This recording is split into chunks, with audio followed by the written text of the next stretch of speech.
Puntahan po natin mga kapatid ang mga balita po sa lalawigan. Arestado ang alkalde ng Pandibulacan sa kasong rape. Nasa Christmas party pa nga si Mayor Enrico Roque nang haina ng arrest warrant ng Northern Police District. Inaresto rin ang dalawa pang kasama ng alkalde. 2019 nang gawin daw ng alkalde at mga kasabwat ang krimen. Isang babae sa Caloocan City ang umano'y biktima. Tumanggi namang magbigay ng pahayag ang alkalde at kanyang mga kapwa akusado. Samantala po naman inspeksyon ng PNP ang mga tindahan ng paputok sa Bukawi, Bulacan. Ginawa pong inspeksyon para nga matiyak na hindi nagbebenta ng mga ipinagbabawal na paputok ang mga tindahan. Kabilang diyan ang Piccolo, Plapla, Bin Laden at Goodbye Philippines. Binabantayan din po ngayon ang mga naglalakihang paputok gaya po ng Goodbye Chismosa. Ganun. May ganon, dati Nakasadim Goodbye po Philippines. wala bang Goodbye Buaya? Uy, ay binibigyan mo sila ng idea. Pwede yan, mas gusto ko yan. O kaya Goodbye Oo. Swapang? Oo, Goodbye Ganid. Ah, Goodbye Ganid. Goodbye Boy Darak. Pero maganda yung Goodbye Buhaya. Goodbye okay, Boy mas Darak. gusto ko Ayaw yung mo? Goodbye Buhaya. Maganda yung Goodbye Buhaya. Si Boy Darak. Oo. Ay, alam mo na yun. Okay.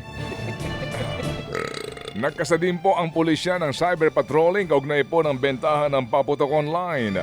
Babala po ng hepe ng pambansang pulisya. Delikado rin daw po ang pagpapadeliver ng mga paputok.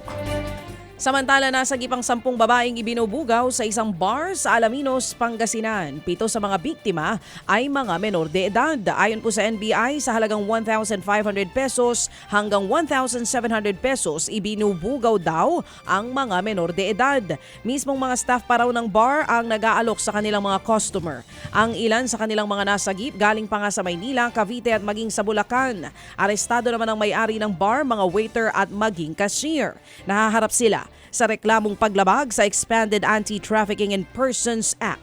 Posible ring sampahan ng reklamong child abuse ang may-ari ng bar. Samantala po naman sinilid sa parcel at saka itinapon sa bakanting lote ang bangkay ng 8 buwang sanggol sa Naig, Cavite. Nakita po ng mga nasa kalapit na talyer ang bangkay nang mapansin nila ito dahil po sa masangsang na amoy.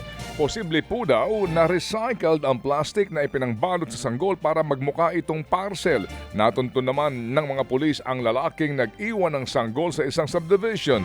Pero nang kausapin, tila may problema daw siya sa pag-iisip.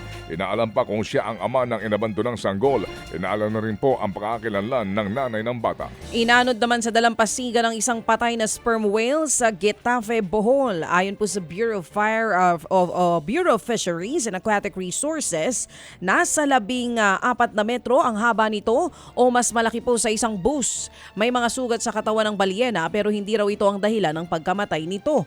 Inaalam pa rin yan ng mga eksperto. Inabisuhan ng mga residente doon na huwag lapitan ang bangkay. Posible kasing makasama sa kalusugan ang dala nitong bakterya at maging parasite.